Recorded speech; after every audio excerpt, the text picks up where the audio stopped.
우리가 신앙생활을 할 때 꼭 우리 마음에, 우리 인생에 기억해야 될 말씀이 있다면 10장 31절이죠. 너희가 먹든지 마시든지 무엇을 하든지 다 하나님의 영광을 위하여 하라. 하나님의 영광을 위하여 사는다, 한다. 이걸 딱 정리를 해놓으면 우리가 어떤 일을 만났을 때 이걸 해야 되는가 말아야 되는가 이런 선택의 기로가 있잖아요. 그때 분별할 수 있는 지혜가 있어요. 이게 하나님께 영광이 되는 것인가? 하나님께 영광이 되는지를 알려주시기 위해서 성경을 주셨고 또 우리에게 성령을 보내주셨잖아요. 그래서 하나님이 우리로 하여금 말씀을 통해 알게 하셔요. 우리 안에 계신 성령님이 이건 너를 위한 것이다. 너의 영광이다. 그죠? 이것은 나의 영광이다라는 걸 알려주시는 거예요. 그리고 이제 또 반대로도 하나님께 영광이 되지 못하는 행동이다. 네가 한 행동이, 지금 너가 했던 말이, 그리스도 안에서 우리가 자유한 자가 되었잖아요. 죄와 사망에서, 사단의 권세 아래서 풀어난 존재가 되었거든요.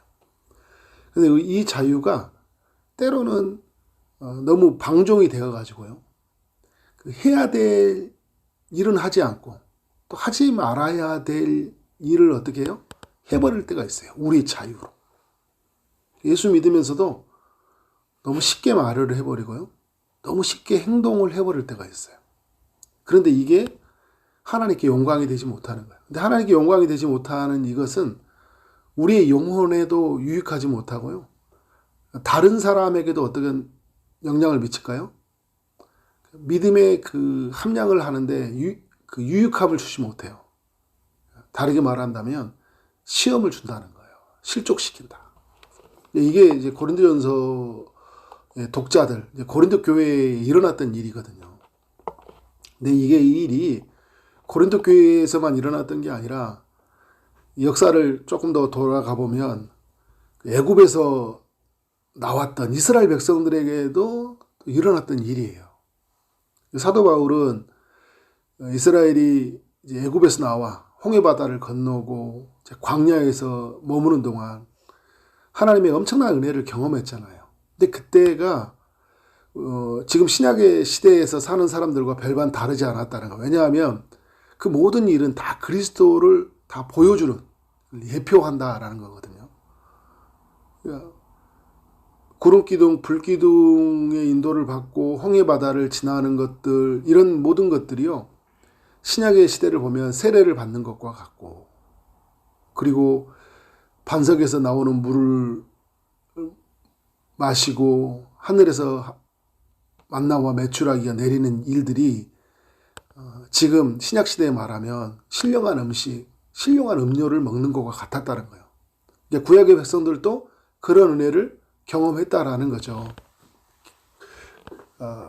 반석에서 물이 나왔는데 그 반석은 그리스도를 보여준다라는 거예요. 그런데 5절에 보니까 그들의 다수를 하나님이 기뻐하지 않았다라는 거예요. 왜 그런가? 그들이 이제 그 6절 이하에 보니까 악을 즐겨했다 이야기를 하고 있어요. 7절은 어떤 삶을 살았습니까? 우상 숭배를 했고요. 8절은요, 음행하는 죄를 지었어요. 그런데 바울이 왜 이 고린도 교회에게 이 이야기를 하느냐? 어떻게 하고 있어요? 지금 이제 우리에게도 오늘 해당이 되는 거죠. 오늘 이 말씀이. 고린도 교회도 그렇고 오늘 우리도 어떤 죄를 짓는 삶이 있다라는 거예요. 우상 숭배하고 음행하는 죄를 짓고 그리고 9절에 보면 주를 시험하는 죄를 말하는 거잖아요. 그런 거, 주를 시험했다는 것은 주님을 믿지 못하고 주님을 원망하고 그래서 죄를 지었잖아요. 그런 모습이 있다라는 거예요. 그런데 이런 이제 구약의 이야기를 통해서 고린도 교회에게 주는 메시지, 오늘 우리에게 주는 메시지는 뭐냐면 이런 모든 것이 어떻게 하고 있어요? 11절에 보니까 본보기가 되어서 또한 말세를 만나 우리를 깨우치기 위하여 기록되었느니라. 그러니까 이렇게 살면 어떻게 된다는 거예요? 멸망된다. 가나안 땅에 못 들어갔잖아요. 그러니까 이 이야기를 보여주면서 은혜 받은 너희가 어떻게 한다는 거예요? 우상 숭배의 죄를 멀리하고 음행하는 죄를 멀리하고 주를 시험하는 죄를 범해서는 안 된다는 거예요. 중요한 이야기 하고 있죠. 12절 말씀. 꼭 붙들어야 될 말씀이죠. 그런즉 선줄로 생각하는 자는 넘어질까 조심하라. 그러니까 지금 은혜 받고 내가 하나님 앞에서 받은 그 여러 간증들이 많이 있잖아요. 이스라엘 백성들이 그랬던 것처럼. 그리고 이제 오늘 우리에게는 이제 고린도 교회까지 같이 겸해서 보여주는 거니까 고린도 교회도 은혜를 너무 많이 받았죠. 우리 1장에 그렇게 시작하잖아요. 너희가 많은 은사를 받았다. 그런데 어떻게 한다는 거예요? 넘어질 수 있다라는 거예요. 이스라엘이 넘어졌고요. 고린도 교회가 넘어졌어요. 그럼 오늘 우리는 어떻게 할까요? 우리도 넘어질 수 있다라는 거예요. 많이 은혜 받았다. 어제까지 은혜를 충만했는데 오늘 넘어질 수 있어요. 깨어있지 못하면, 그죠? 근데 사단이 우리가 온전하게 살도록 내버려 두지 않아요. 온갖 것으로 우리를 유혹하거든요. 넘어질 만한 것들을 곳곳에 우리가 설치가 되어 있어요. 그러니까 우리가 전쟁을 하다면 지뢰밭을 막 설치해 놓잖아요. 곳곳에 지뢰밭이 있어요. 조금만 잘못하면 어떻게 해요? 지뢰를 밟는 거예요. 조금만 잘못하면 어떻게 해요? 우상 숭배의 죄를 빠지는 거예요. 음행의 죄를 빠지는 거예요. 주를 시험하는 죄에 빠지는 거예요. 그래서 조금만 보면 어떻게 해요? 불평불만하고 원망하고 왜 하나님 이렇게 하시냐고, 그죠? 그런 죄에 우리도 빠질 수 있다라는 거예요. 근데 여러분 12절은 우리 사람들, 그러니까 고린도 교회인들을 향한 말이기도 하고 또 오늘 우리를 향한 말이기도 해요. 근데 이 말씀으로 보면 끝나는 게 아니라 13절 말씀이 있죠. 13절 말씀이 어떤 말씀입니까? 사람이 감당할 시험 밖에는 너희가 당한 것이 없나니 오직 하나님은 미쁘사 너희가 감당하지 못할 시험 당할 즈음에 시험 당할 허락지 아니하시고 시험 당할 즈음 또한 피할 길을 내서 너희로 능히 감당하게 하시느니라. 두 가지가 있죠. 하나님은 감당하지 못할 시험 당함을 허락지 않는다라는 거예요. 이스라엘 백성들에게 있었던 그 시험들 있죠. 광야에서 있었던 시험들 있죠. 목마름의 시험이 있었죠. 배고픔의 시험이 있었죠. 예부의 대적들이 막 침략해오는 시험들이 있었죠. 이게 여러분 감당하지 못할 시험이었냐라고 우리가 생각해 볼 수 있죠. 감당할 수 있었습니까? 못했습니까? 감당할 수 있었죠. 왜요? 광야를 지난 다음에 하나님이 뭘 예배해 놓으셨어요? 다 샘물을 준비해 놓으셨잖아요. 다 준비해 놓으셨어요. 감당할 만한 하니까 어떻게 하는 거예요? 시험을 허락하신 거예요. 광야에 막 뜨거운 햇빛 막 50도 60도 되고 물 한 모금 안 나오면서 지금 물이 없을 뿐이지 어떻게 해요? 곧 물이 예비되어 있는 샘물을 준비하신 하나님의 일하심이 있죠. 고린도 교회도 마찬가지예요. 여러 환난과 유혹, 시험이 있죠. 그죠? 그런데 시험 당함을 허락지 않으셔요. 감당하지 못하는 것은. 오늘 우리도 마찬가지입니다. 그리고 또 하나 일하심. 시험 당할 즈음에 어떻게 하는 거예요? 피할 길을 주신다는 거예요. 그죠? 마라에서 그 쓴물이 있는데 그 쓴물을 어떻게 합니까? 단물로 바꾸시는 하나님이 일하심. 그리고 엘림으로 피할 수 있는 길을 주시잖아요. 그죠? 반석을 준비하시고. 그리고서 어떻게 하냐? 우리로 하여금 능히 감당하게 하신다. 능히 감당하게 하신다. 이게 하나님의 일하심이에요. 우리인데 이런 질문이 생길 수 있어요. 이스라엘 백성도 그렇고 고린도 교회도 그렇고 오늘 우리도 이랬잖아요. 근데 왜 우리는 시험에 빠지는 걸까요? 감당하지 못할 시험 당함을 허락지 않는다고 하는데 하나님은 이렇게 일하시는데 왜 우리는 시험 당하냐? 이게 이제 그 10장, 그러니까 8장부터 연결되는 자유라는 이야기예요. 그죠? 하나님. 영적인 우리에게 자유를 주셨죠. 그죠? 그런데 우리가 어떻게 하냐. 하나님 주신 은혜 안의 자유를 누리면서요. 우리가 악한 길을 선택하는 거예요. 하나님은 피할 길을 주셨는데 우리는 어디게? 피할 길로 가는 게 아니라 어디로 가는 거예요? 우리의 욕망을 채우는 길로 우리가 선택을 하는 거예요. 우상 숭배하는 길로요. 음행하는 길로, 원망하는 길로. 그러니까 고린도 교회의 그 신전들에서 우상 숭배를 하면 그 우상 숭배는 이제 성적인 타락과 연결되어 있거든요. 성전에 신전에 봉사하는 사람들이 또 매춘부들이 되게 많았고, 그래서 우상 숭배하는 과정에서 성적인 타락이 있고, 그리고 어떻게 합니까? 또 많은 죄를 이 고린도 교회가 가지고, 고린도라는 그 도시가 가지고 있는 그 죄를 짓는 일들이 일어나는 거예요. 뭘로 가지고? 자유라는 명분을 가지고. 그러니까 여러분, 우리 신앙생활 하다가 우리 마음껏 누려야 되죠. 할 수 있어요. 오늘 또 여러분 쭉 말씀해 보면 음식에 관한 이야기 있잖아요. 다 먹으라고 이야기해요. 먹어도 된다. 그죠? 그런데 먹어도 되는데 이게 혹 내가 먹는 것 때문에 누가 걸려 넘어질 수 있는 걸 조심하고. 근데 여러분 좀 더 우리가 거기까지 가면 되는데 더 넘어가는 게 뭐냐면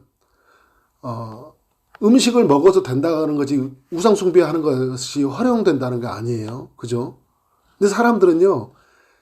음식을 먹으면 어디까지 가냐면요. 또 어디까지 가는 거예요? 우상 숭배까지 같이 가는 거예요. 괜찮은가 보다. 처음에는 우리가 하나를 그냥 넘어갔어요. 쉽게. 근데 쉽게 넘어가는데 나중에는 어떻게 하는 거예요? 우리가 비 맞을 때 비 한번 살짝 맞으면 어떻게 해요? 아유, 조심조심 하다가 막 너무 젖으면 어떻게 해? 에라 모르겠다. 왕창 맞아버릴 때 있잖아요. 그러니까 우리가 뭔가 이래도 되는가 하고 살짝 발을 디뎠더니 괜찮아. 아무 일도 일어나지 않아. 그러니까 어떻게 하는 거예요? 에라 모르겠다. 그런 게 얼마나 많이 있는지 몰라요. 그래서 여러분, 막 그 우상 숭배까지 가버려요. 우상 숭배까지. 그러니까 우리도 지금 이 시대를 보면 지금 우리는 뭐 산당도 없고 우상의 신전도 없고 뭐 있긴 있죠. 뭐 불교 이제 곧 있으면 나오는 거 있죠. 뭐 있긴 있어요. 그래서 막 무슨 연등 하나 사면 뭐죠? 내 안에 뭐 우환이 사라질 것 같다. 이런 사람이 복 받을 것 같으니까.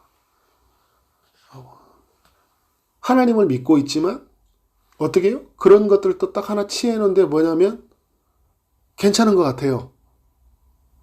이게 자유로운 마음에 그냥 하나 딱 잡은 거죠. 근데 이게 뭐예요? 이게 여러분 멸망으로 가는 길이에요. 근데 우리 예전에 저는 제가 청년 때 제 가슴에 딱 새겨줬던 제 멘토 목사님이 그때 해줬던 목사님이 그 이야기 했어요. 저희가 이제 명절 때 내려가는 때인데 그런 이야기 하더라고요. 명절 때 절하지 않는 거 정말 중요하다. 절하지 말아라. 그런 이야기예요. 그런데 우리에게 그런 이야기예요. 절하지 않는 것도 중요한데 우상 숭배하는 사람들처럼 같이 그런 가치관으로 살면 안 된다. 이것도 중요하다라고 이야기를 했었어요. 그죠? 절은 안 했는데 거기 가서 같이 막 욕하고 싸우고 막 그 돈의 문제 때문에 민감하고, 그죠? 그게 무슨 말이에요? 돈의 우상이 아니에요. 그죠? 그건 너무 아이러니하는 삶이라는 거예요. 그리스도인들이 다 모르는, 하나만 알고 진짜 두루 모르는 그 연약한 자들의 삶의 이야기라는 거죠. 그러니까 여러분, 우리가 이렇게 살 수 있어요. 이렇게 살 수 있다라는 것을 보여주고 있어요.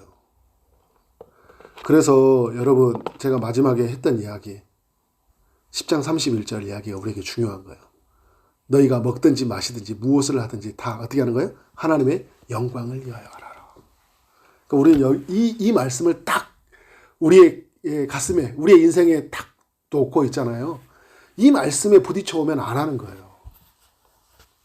안 하는 거예요, 여러분.